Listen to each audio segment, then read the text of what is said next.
अस्सलाम वालेकुम। मैं हूं सिंगर नकी अली खान और नकी खान स्टूडियो में आज हमारे साथ बहुत ही लाजवाब हमारे हिंदुस्तान की बहुत आउटस्टैंडिंग आर्टिस्ट मौजूद हैं जिनका बहुत कंट्रीब्यूशन है म्यूजिक में।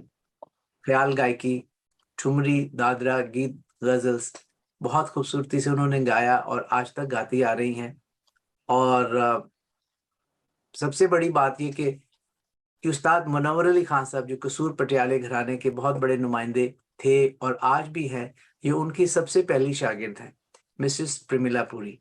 और हमें उन्होंने वक्त दिया और ये मौका दिया कि आज हम उनके साथ उनके बारे में, उनकी गायकी के बारे में, उनके घराने के बारे में बात करें। तो मैं वेलकम करता हूँ मिसेस प्रेमिला पुरी जी को। वेलकम टू नकी खान स्टूडियो मिसेस प्रेमिला पुरी जी। बहुत बहुत शुक्रिया नकी अली खान साहब, आपने मुझे अपने चैनल में बुलाया, ये मौका दिया कि मैं आपसे बात कर सकूं और कुछ बातें शेयर कर सकूं। जी जरूर। Thank you. प्रेमिला जी, आप ये बताइए कि आपका और आप पैदा कहाँ हुई और आपका ताल्लुक किस घराने से रहा, किस स्थिति से रहा? मेरी पैदाइश 1935 में मेरठ में हुई थी। जी। मेरे फादर एक आर्मी बैकग्राउंड, मेरी एक आर्मी बैकग्राउंड है और हम लोग, मेरे फादर की पोस्टिंग वहां थी उस वक्त, तो मैं वहां पैदा हुई थी, मेरठ में, यूपी में। अच्छा जी। तो आपके वालिद श्री निगेश साहब जो 3rd कमांडर इन चीफ रहे इंडियन आर्मी के 1955 में, करेक्ट? Ji that's right. और फिर इसके बाद वो गवर्नर रहे 4 स्टेट्स के, जिसमें नागालैंड, आंध्र प्रदेश, कर्नाटक और आसाम, मैं करेक्ट? आपको बताती हूँ, पहले तो नागालैंड, असम, जी। उसके बाद आंध्र प्रदेश, हैदराबाद, अच्छा और उसके बाद मैसूर, अच्छा। कर्नाटका के गवर्नर रहे। तो उनका उसके बाद रिटायर हो गए थे। कितना कितना टेन्योर रहा इन सब सिटीज में? और आप उनके साथ साथ गालिबन जाती होंगी ऑब्वियसली। जी नहीं, वो तो मेरी तो शादी हो, I was with my husband. अच्छा। हम लोग स्टेट्स में रहते थे और नेचुरली विजिट तो करते हैं पेरेंट्स को, और मैं तो चारों स्टेट्स में जा चुकी हूँ और देख चुकी हूँ कहाँ कहाँ वो रहे। अच्छा। और बहुत ट्रैवल किया हम लोगों ने। जी हाँ। और हमारी जो फैमिली थी वो टोटली वेस्टर्नाइज थी, क्योंकि फादर का भी एजुकेशन अब्रॉड ही हुआ था। He came back to India after many years when he was about 21 years old. 7 साल की उम्र में गए थे, 21 की उम्र में हिंदुस्तान आए थे पहली बार। अच्छा। तो जाहिर है कि उनको ज्यादा वेस्टर्न अपब्रिंगिंग में वो थे, तो इसलिए हमारा भी नजरिया वही था, वेरी ब्रिटिश, वेरी वेस्टर्न। अच्छा। तो जी हाँ। तो आपके कितने बहन भाई हैं? मेरे 3 भाई और 2 बहन, हम 2 बहनें। अच्छा। Unfortunately we lost 2 brothers. अब एक ही भाई है और एक बहन है मेरी। अच्छा। सो born and brought up in जो है इंडियन आर्मी के जो हमारे आपके फादर रहे कमांडर इन चीफ प्रॉब्ली, तो गायकी से कैसे मुंसलिक आप हुई? कैसे आपका रुझान म्यूजिक की तरफ हुआ? या आपको बचपन से शौक था, या आपको ये कुदरती तौर पे बस एक देयर वाज अ टाइम कि वो एकदम से वो चीज निकली और आपका रुझान बढ़ता गया? ऐसा कुछ इस बारे में बताइए। एक्चुअली बचपन से मुझे गाने का बहुत शौक था। अच्छा। लेकिन मैं छोटे मोटे गाने गाती थी अपने आप, नो ट्रेनिंग और सच। अच्छा। और जैसे कोई इनफॉर्मली गाते हैं मैं वैसे गाती थी, but I was very fond of music. अच्छा। और मेरा आवाज बहुत स्ट्रॉन्ग आवाज थी। अच्छा। एनी हाउ, फिर शादी के बाद हम लोग वेरियस स्टेशंस पे हमारी पोस्टिंग हुई, and finally our last posting was in London. हम वहाँ 2-3 साल रहे और उसके बाद इनकी पोस्टिंग कलकत्ता हो गई। तो ये तो सारी दुनिया जानती है कि उस्ताद बड़े गुलाम अली खान साहब जी बहुत बड़े ये थे हिंदुस्तान के नगीनों में से, one of the biggest naginas that we have in India. तो उनका इंतकाल हो गया हैदराबाद में इन द ईयर 1968 जी 23 अप्रैल। उस वक्त मुनव्वर खान साहब मेरे गुरु, वो उधर ही थे, उनके पास पूरा परिवार हैदराबाद में था। जी जी तो ऐसा चांस हुआ कि 3 महीने के बाद मुनव्वर अली खान साहब, उनका सारा परिवार कलकत्ते आ गया वापस अपने घर में। अच्छा। और उसी टाइम पे हम लोग लंदन से कलकत्ता पहुंचे। तो it was share luck, my destiny, कि मेरे हस्बैंड ने कहा कि आप अच्छा उस्ताद ढूंढिए और why don't you learn classical music, शास्त्रीय संगीत। इसके बारे में मुझे कुछ नहीं पता था। I was at that time 33 years old. अच्छा। We had our family of 4 children who were school going. So हम लोग सेटल डाउन हो गए। मैंने फिर खोज करी, ढूंढना चाह रही थी कि मुझे कोई गुरु मिल जाए। तो थ्रू सम पीपल उन्होंने मुझे कहा कि आप मुनव्वर अली खान साहब के पास जाइए। अच्छा। And that's how I went to his home. And फिर बातचीत करने के बाद it was very gracious of him कि उन्होंने मुझे कहा ठीक है मैं शागिर्द करूंगा आपको, और हमारे यहाँ गंडा बांधते हैं। मुझे वो भी नहीं पता था वो क्या होता है। अच्छा। बहरहाल फिर बाकायदा सेरेमनी हुई और I was quite stunned कि ये हमारे हिंदुस्तान में कितना खूबसूरत इवेंट होता है। तो 1968 17th of July मैं उनकी पहली गंडा बंद शागिर्द बनी। वाह! ये मेरे लिए बड़ा मुबारक दिन था। और खान साहब भी खुश थे। तो उसके बाद तालीम शुरू हुई। अब तालीम का सिलसिला, उसके बारे आप जानना चाहेंगे? जी जी जरूर। तो ये मुझे बताइए, सबसे पहले आपने जिक्र किया था कि आप जब लंदन में थी, जब आप इंडिया आ रही थी, तो आपने कोई न्यूज़पेपर देखा जिसमें हमारे ग्रैंडफादर बड़े गुलाम अली खान साहब की न्यूज़ लगी हुई थी।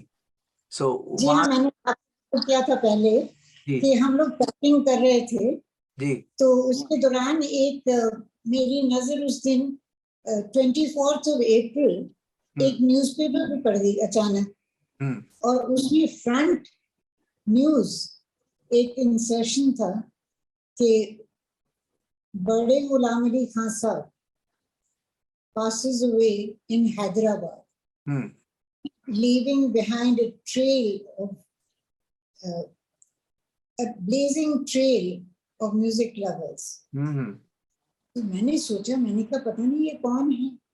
अच्छा। कभी नाम ही नहीं सुना था। फिर मैंने अपनी पैकिंग कंटिन्यू करी और ये नहीं पता था कि 2.5 महीने के अंदर मैं उनके दरवाजे पे पहुंच जाऊंगी। वाह! उनके घर में। जी। तो फिर आप ऐसे जो होते moments, they are really amazing moments. जी जी जी। एंड आयरनी ऑफ फेट कि देखिए वहां पे मुझे कुछ पता भी नहीं था और यहाँ मैं उनके घर पे पहुंच गई। तो ये ऊपर वाले का करम था। जी जी जी। अच्छा, फिर आप हमारे चचा उस्ताद मुनव्वर अली खान साहब की पहली गंडाबंद शागिर्द और आप उनसे मिली। खान साहब जी मुझे मालूम है कि हमारे चचा बहुत अच्छे उस्ताद थे, गायक तो थे ही, बड़े अच्छे उस्ताद भी थे, बहुत अच्छे से सिखाते थे और उनकी बड़ी तबीयत भी बड़ी जौली थी। तो जब आप उनसे मिली और आपका जो तालीम का जो सिलसिला था शागिर्दी होने के बाद, वो कैसे हुआ है? मुनव्वर खान साहब चचा कैसे सिखाते थे और आप पहले तो कैसे स्टार्ट करवाया उन्होंने? जी हाँ, पहले तो मैं ये कहूंगी कि मैं बहुत उनसे मुतासिर हुई थी क्योंकि वो ऐसी शख्सियत थे, देखने में नवाब लगते थे और तबीयत भी वैसी थी। अच्छा। और जी हाँ, और उनका रवैया, उनका उठना बैठना, इट वाज वेरी डिग्निफाइड।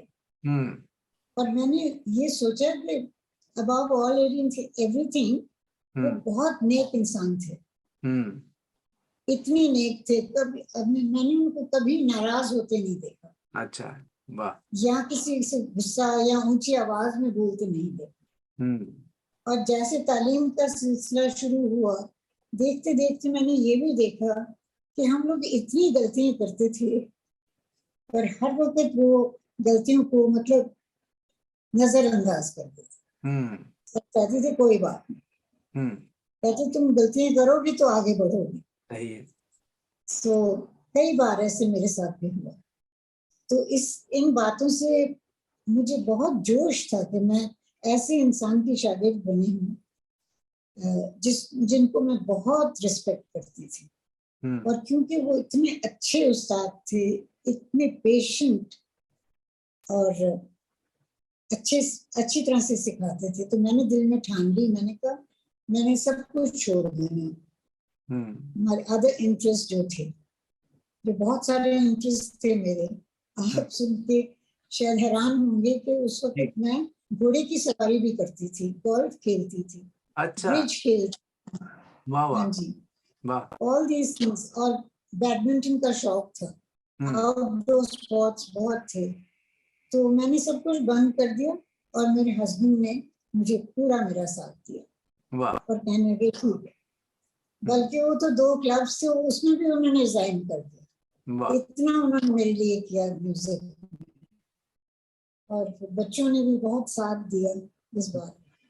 तो आपके ऑब्वियसली चचा का जो पेशेंस था, उससे ये अंदाजा होता है कि आज के दौर में या किसी भी दौर में अच्छा उस्ताद बनने के लिए आपको पेशेंस बहुत रखनी पड़ती है। पेशेंस हो तो आप अच्छे उस्ताद बन सकते हैं, और मुनव्वर अली खान साहब में ये दर्जा उत्तम पाई जाती थी चीज। मैंने खुद भी देखा, आपने भी फरमाया।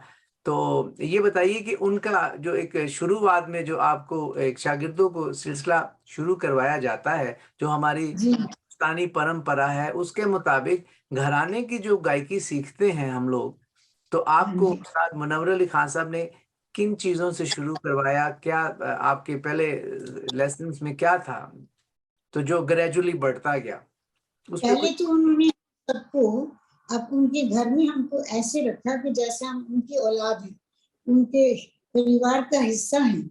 अच्छा। तो हम लोग बहुत रिलैक्स थे जब भी क्लासेस के लिए जाते थे। अच्छा। फिर उनकी ये भी आदत थी कि वो हमें प्यार से मिलते थे, बहुत बार हंसाते भी थे। तो एटमॉस्फेयर इतना अच्छा था उस सीखने के टाइम। अच्छा। पर ये नहीं कि हमें, मुझे तो डर भी लगता था उनसे। अच्छा। क्योंकि आफ्टर ऑल उस्ताद हैं, उनका ओहदा बहुत ऊंचा होता है। जी हाँ। हम तो शागिर्द थे। जी। तो एक चीज मैं जरूर कहूंगी दूसरी बातें करने से पहले, कि मुझे इस परिवार में जो प्यार मिला है, मैं उसका बयान नहीं कर सकती। वाह। और हर सदस्य से मुझे प्यार मिला है, सबको करते मुनव्वर अली खान साहब, उनकी बेगम साहब अजमत जी, वाइफ उनकी, उन्होंने भी मेरा बड़ा ध्यान रखा और हर वक्त मतलब इनकरेज करना। और फिर अम्मा जी, बड़े गुलाम अली खान साहब की वाइफ, जिन्हें हम अम्मा जी बुलाते थे, जी, उन्होंने डांटना भी और प्यार भी बहुत करती थी। अच्छा। और उस वक्त मुनव्वर अली खान साहब के बेटे रजा, उस वक्त वो सिर्फ 6 साल के थे। अच्छा। जब मैं शागिर्द हुई, अच्छा। छोटे थे। और उनकी छोटी बहन इरम, और उसके बाद फिर शाकिर, और ये 3 बच्चे भी मुझे बहुत प्यार करते थे। अच्छा, वाह वाह। और बड़ा खुश होते थे, मैं गाती थी तो खुश होते थे। अच्छा। पर टोक देते थे, रजा मुझे टोक देते थे 6 साल की उम्र में। अच्छा। और करिए आप सुर में गाइए। मतलब बचपन से उस्तादों की औलाद जो होती है, उनके कान तो बने होते हैं ना। जी जी जी जी। फिर मेरा जब ये सिलसिला शुरू हुआ तालीम का, तो खान साहब ने देखा कि मेरी आवाज काफी चौड़ी थी, और उन्होंने पहले वॉइस कल्चर की तरफ मेरा ध्यान किया। यानी कि अगर एक सुर है सा, सा को किस तरह लगाया जाए, मतलब तानपुरे के, जब तानपुरा सुर में होता है, उस सुर में, उस फ्रीक्वेंसी में अपने सा को उसमें फिट कर। तो उन्होंने मुझे शुरू करवाया शागिर्दों को हाँ जी सुरों से, यानी कि अगर 3 सुर लगाएं सारे गा, हाँ जी ठीक है, तो जैसे वो पलटा होता है, अच्छा सारे गा रे गा मा पा धा, ऐसे। अच्छा उसके बाद उसको उन्होंने हमें कहा कि आप अब इसको सारे गा में आप इसमें सोच डालिए अपने कि इसमें आप कितने पैटर्न बना सकते हैं। अच्छा लाइक सारे गा ग रे सा रे गा सा गा सारे। तो इसका ये मतलब हुआ कि he would encourage us to create a pattern, मतलब दिमाग से गाओ। अगर ये हम किताबों में पढ़ेंगे तो हम इसको याद करके भूल भी सकते हैं, सही है। लेकिन जो उस्ताद होते हैं उनके इनका तो सिखाने का तरीका यही था कि वो कहते थे आप अपने आप सोचो कि कितना पैटर्न बना सकते हो। So we used to apply our mind और फिर हम इसको करे जाते थे। हमारे जी ग्रैंडफादर उस्ताद बड़े गुलाम अली खान साहब ये कहते थे कि पहले उस्ताद इतने अच्छे होते थे कि वो शागिर्दों का जहन इतना अच्छा बना देते थे कि उनके गाने में रवानी खत्म नहीं होती थी। तो क्या आपने मनव्वर चचा उस्ताद मनव्वर अली खान साहब में भी ये बात डेफिनेटली पाई होगी, क्योंकि उन्होंने क्योंकि देखिए 3 सुरों के बाद 4 सुर लेते थे। जी हाँ, 4 सुरों में वो बनाने पैटर्न्स, और फिर 5 सुरों में, फिर 6, इस तरह करके जी। सो वक्त एक बहुत बड़ी बात थी कि उनके म्यूजिक रूम में एक तबला प्लेयर बैठे रहते थे, क्योंकि खान साहब हम सबको तबले के साथ रियाज करवाते थे शुरू से। वाह। और उनका ये कहना था कि तबला बहुत जरूरी है। हिंदुस्तानी शास्त्रीय संगीत जो है वो तबले के बिना, लय के बिना नहीं गाया जा सकता। सो शुरू से उन्होंने हमको तबले के साथ ही रियाज करवाया। तो आपके साथ कौन होते थे उस वक्त तबला पे जो आपको रियाज करवाते थे खान साहब के पास उस वक्त, कोई याद है आपको? पहले कई तबले वाले आए, पर फाइनली एक बहुत बुजुर्ग थे वाजिद खान साहब। अच्छा अच्छा अच्छा। बहुत अच्छे थे वो, और उनका कोई मतलब ही नहीं था किसी के साथ किसी को शाबाशी देनी है, तो कोई बात नहीं थी। वो बस अपने तबले में मस्त थे। और जब क्लास खत्म होती थी तो अपना न्यूज़पेपर लेके बैठ जाते थे, किसी से बात नहीं करनी, कोई लेना देना नहीं। वो अच्छा था हमारे लिए। तो लय की बात सबने लय पे बहुत जोर दिया। हमको सबको समझाया कि लय जो है वो बहुत बहुत जरूरी चीज है। एक एग्जाम्पल भी उन्होंने, हर बात पे एग्जाम्पल देते थे ना सर। अच्छा। एक दिन कहने लगे कि देखो अगर लय गड़बड़ हो गई तो राग कोलैप्स कर जाता है ना। जिस तरह अगर वो अपनी नब्ज पे हाथ रखो, अगर नब्ज सही चल रही है तो इंसान तंदुरुस्त है। अगर वो लय नब्ज की लय तेज हो गई या धीमी हो गई तो ऑब्वियसली गड़बड़ है, उसकी सेहत ठीक नहीं है। हाँ सही, लय इम्बैलेंस हो जाती है ना। सही है। तो इसी तरह जो तबला है, अगर उसमें आप आगे पीछे उसकी लय की गड़बड़ कर देंगे तो राग जो है वो सही नहीं चलेगा। तो बेसिकली तबले की उन्होंने तबले पे बहुत जोर दिया था। अच्छा जी हाँ। फिर उसके बाद जी उसके बाद पलटे। अच्छा तो पलटे थे, पहले उन्होंने सीधे सीधे बताए, अच्छा, फिर उसके बाद उन्होंने उनको रिवर्स कर दिया। सारे गा रे सा मा गा रे पा मा गा धा पा, इस तरह करके रिवर्स कर दिया। अच्छा। उसके बाद उन्होंने और मुश्किल पलटे कर दिए। वाह। तो जब ये सिलसिला चला फिर अस्थाई अंतरे शुरू हो गए। और मैं तो बहुत ही इसमें मेरी लगन जो थी ना बढ़ती ही चली गई। I was so interested. मैंने ठान लिया था कि जैसे उन्होंने कहा मुझे, मैंने वैसे ही रियाज किया। फिर आपको उन्होंने बंदिशें वगैरह शुरू करवाई होंगी, ख्याल की, छोटे ख्याल, जी बड़े ख्याल। ख्याल वो कहते थे कि सारे जो म्यूजिक है सारे वर्ल्ड में वो सब गाते हैं अपने अपने अंदाज से, अपने अपने स्टेट से, जैसे जैसे जिस शहर में जो कुछ भी होता है। पर हिंदुस्तानी म्यूजिक जो है पहले फोक से ही निकला। फोक जो है वो बड़ा, उसमें बहुत फ्रीडम है। सब लोग गाते थे और उसमें कोई बंदिश नहीं थी। पर जिस वक्त ये गाना शास्त्रीय संगीत में बंधा था, उस वक्त इसमें डिसिप्लिन के साथ नियम, कायदे, कानून, फिर उसमें राग जो बंधा था उसमें वो आके पकड़ा गया। आप समझे मैं क्या कह रही हूँ? जी समझ रहा हूँ मैं। अच्छा, तो ये हमेशा से ये जी जी एक शास्त्रीय संगीत जो है जी वो एक डिसिप्लिन है। रागदारी संगीत जो है वो एक डिसिप्लिन है। बिल्कुल। तो उन नोट्स के बाहर आप नहीं जा सकते क्योंकि उसी दायरे में रहना पड़ता है। ख्याल गायकी में, जी हाँ, ख्याल में, ख्याल गायकी में, ख्याल गायकी में उसी दायरे में रहना पड़ता है। जी जी। और खान साहब, बड़े गुलाम अली खान साहब भी कहते थे कि ये एक वाहिद म्यूजिक है जो कभी पुराना नहीं होता। ख्याल गायकी जो क्लासिकल म्यूजिक है, आप देखिए कि आज भी हम अगर राग यमन गाएं, टोड़ी गाएं, भोपाली गाएं, तो भाई ये सुन के वो ये नहीं कोई कह सकता कि जी ये 1980s का टोड़ी है या नहीं 90 का है। क्योंकि every artist is trained to become a creative artist. अगर आप गाएंगे बिहार वही नोट्स लगेंगे, अगर मैं गाऊंगी दोनों फर्क होंगे और हर बार फर्क होंगे। आप हर बार बिहार गाएंगे वो हर बार फर्क होगी, मतलब नई सोच उसमें आएगी।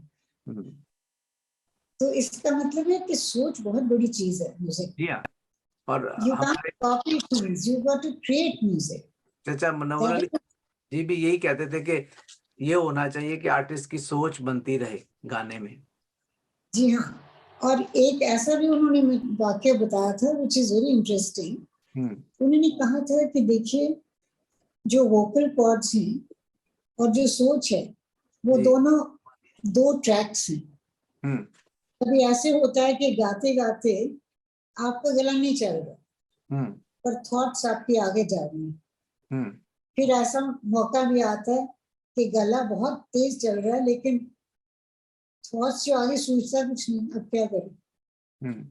तो रियाज एक ऐसी चीज है कि रियाज इतना करना चाहिए कि उस वक्त आपकी सोच और आपका गला दोनों पैरेलल चले।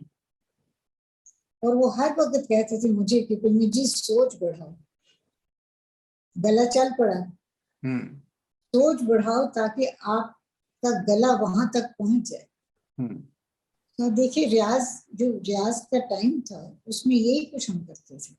वाह, गले का रियाज करता रहता था और सोच बढ़ाने से आपका गला आगे भी पहुंच सकता था। बड़े खान साहब, बड़े गुलाम अली खान साहब के जाने के बाद, क्योंकि ये हमारे संगीत की जो एक हिंदुस्तानी संगीत में एक परंपरा है कि जब गुरु चले जाएं तो उनके जो बेटे होते हैं वो आगे से खलीफा बन जाते हैं उस घराने के। घरानों में ये चीज चलती है।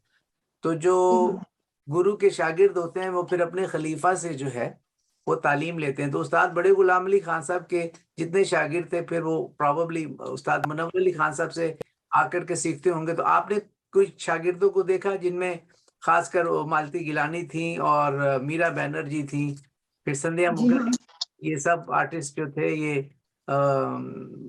उस्ताद बड़े गुलाम अली खान साहब के शागिर्द थे। तो क्या ऑब्वियसली मुनव्वर अली खान साहब के पास भी ये लोग आते होंगे सीखने के लिए? आपने इनसे आपकी रही मुलाकात या आपने देखा होगा उन्हें ऐसे? मैं सब शागिर्दों को मिल चुकी थी कलकत्ते में। अच्छा। जैसे मीरा बैनर्जी, प्रसून बैनर्जी उनके प्रेमी शागिर्द थे। अच्छा। और वो बहुत दफा मुनव्वर साहब के यहाँ आते थे और डिस्कशंस होती थी म्यूजिक पे। और उनकी जो एक और शागिर्द थी बड़े गुलाम अली खान साहब की, Sandhya Mukherjee, she was known as the nightingale of Bengal.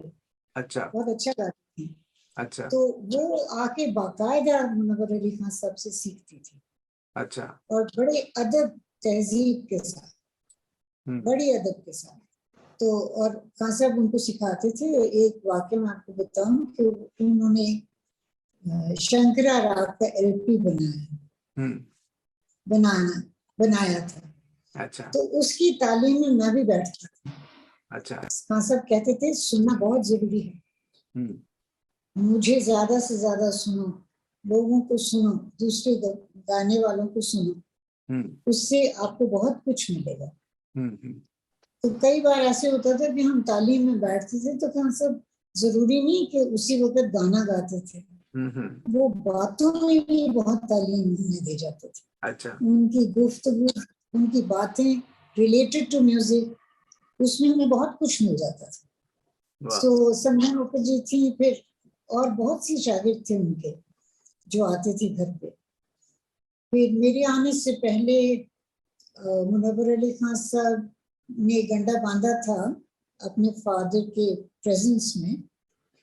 और कुछ लोगों के नाम मैं आपको लेके बताती हूँ। एक तो नूपुर घोष थी। अच्छा। वो शंकर घोष वहाँ के बहुत बड़े तबला नवाज थे बंगाल के, और नूपुर उनसे सीखती थी। फिर देयर वाज आरती बागची, फिर देयर वाज शोमा, अच्छा। देयर वाज शोमा मजुमदार था शायद उनका नाम। अच्छा। देन देयर वाज, इस तरह की 8-9 शागिर्दें थी। और मेरे बाद एक थी लेडी पंजाबी, मंजीत उनका नाम था। सही है। मंजीत के बाद देयर वाज कमल सिद्धू, वो भी आई थी। फिर उसके बाद अजय चक्रवर्ती उनके पास आए थे, मेरे सामने वो शागिर्द हुए। अच्छा। बहुत यंग थे उस वक्त, 20-22 साल के, और मेरी प्रेजेंस में वो शागिर्द हुए।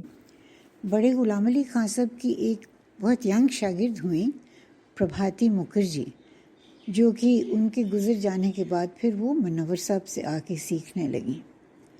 इसके अलावा और कुछ शागिर्दों के नाम मैं ज़रूर लेना चाहूँगी।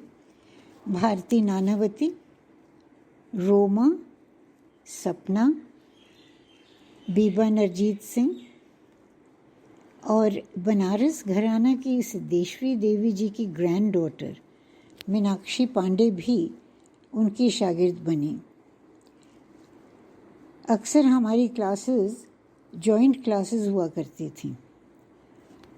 मुनव्वर अली खान साहब के बहुत सारे मेल शागिर्द भी कलकत्ते में थे, पाकिस्तान में भी, अफ़गानिस्तान में भी, जर्मनी, लंदन, और पता नहीं कहाँ कहाँ उनके बहुत सारे शागिर्द सब जगह थे।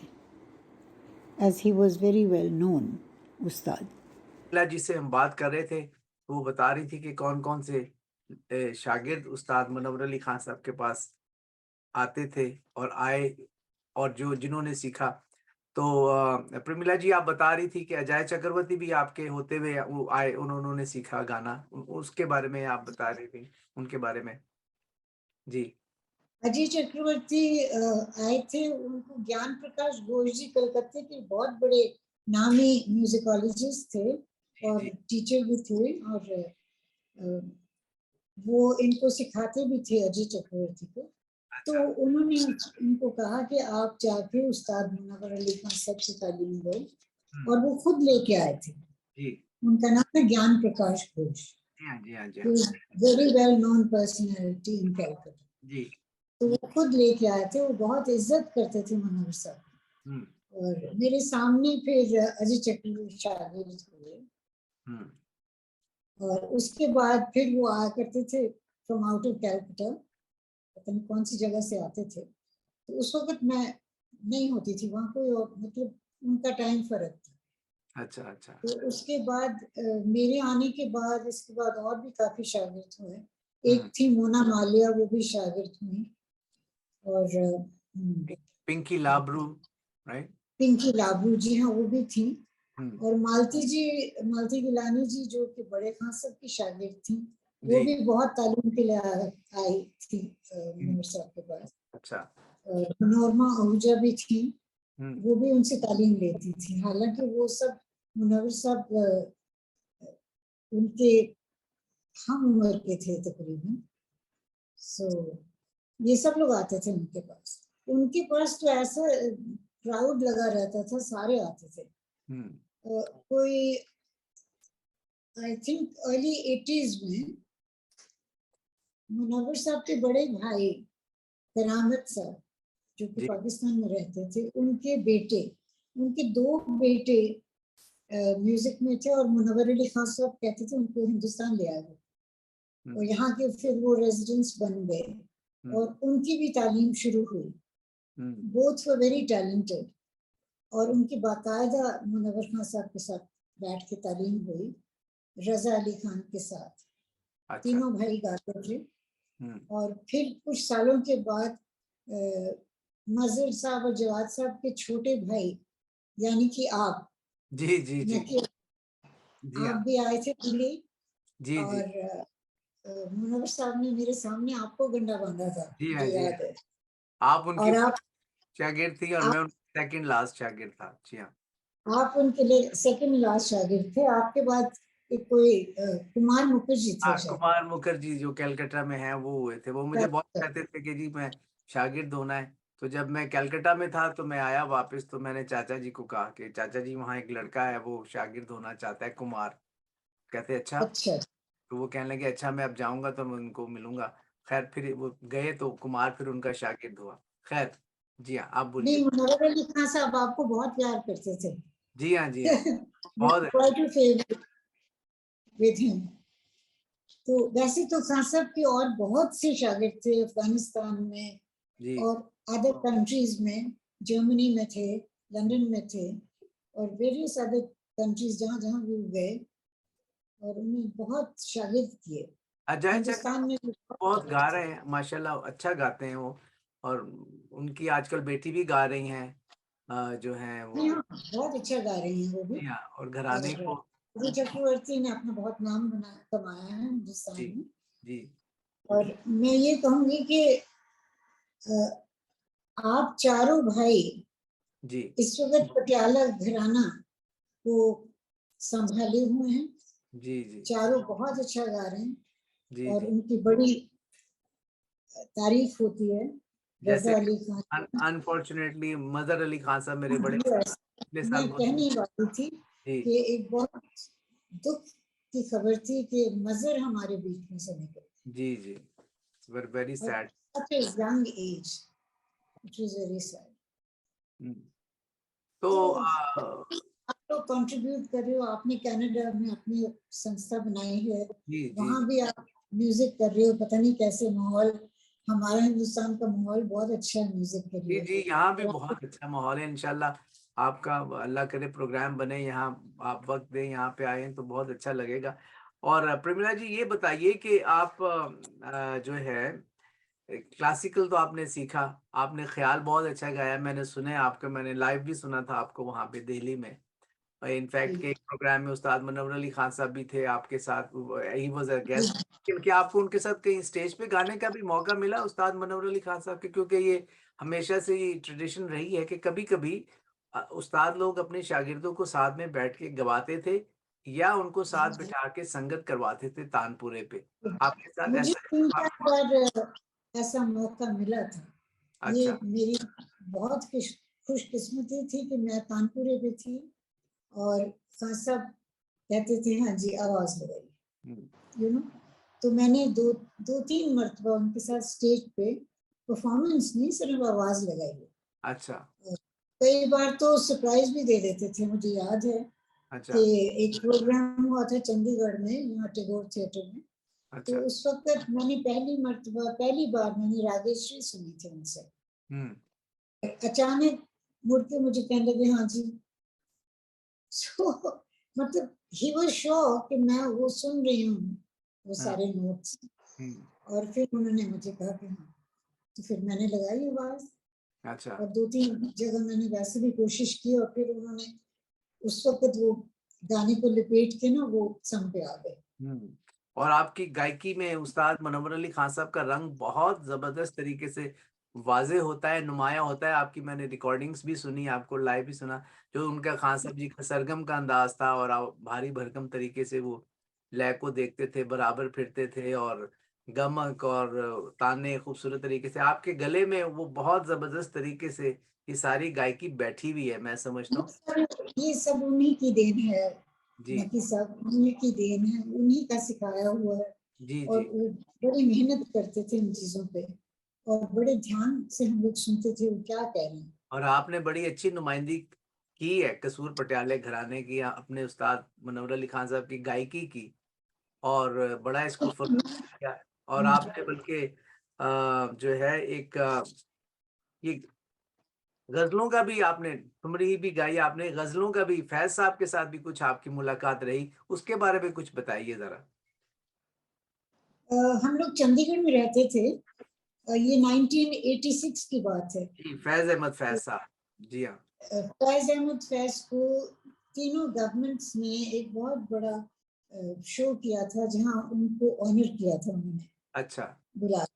जी। तो उस वक्त तीनों गवर्नमेंट्स वहाँ थे, बहुत गवर्नमेंट ऑफिशियल्स वगैरह सारा चंडीगढ़ पहुंचा हुआ था वहाँ पे। तो मैं तो ऑडियंस में बैठी थी। तो सडनली मुझे किसी ने पहचान लिया और मुझे माइक पे अनाउंस कर दिया कि अब मिसेस पुनिला पुरी को हम बुला रहे हैं स्टेज पे। तो फिर मुझे जाना ही पड़ा स्टेज पे। तो कहने लगे कि आप कुछ सुना दीजिए। तो उस वक्त मैंने उन्हीं की नज़्म, मुझसे पहली सी मोहब्बत मेरे महबूब न मानो, जो मैडम जो नूर जहां जी ने गाई है, जी हाँ, बेसिकली जो नूरजहां जी ने बहुत गाई है और फेमस कर दी। जी जी। उसकी तर्ज बहुत ही खूबसूरत थी। तो वो मैंने वहां गा दी। अच्छा और ये पूछने लगी ये कौन है। अच्छा तो फिर उन्होंने बताया कि मुनव्वर अली खान साहब की शिष्य हैं। और अच्छा कहने लगे मैं इनसे मिलना चाहता हूँ। अच्छा। तो फिर जहाँ वो ठहरे हुए थे उन्होंने कहा मैंने इनका गाना भी सुनना है। तो सारे साजिंदे मेरे साथ आए तो मैं वहां बैठी और कहने लगी मुझे ख्याल सुनना है। तो मैंने वहां उनके सामने ख्याल गाया बिहार का।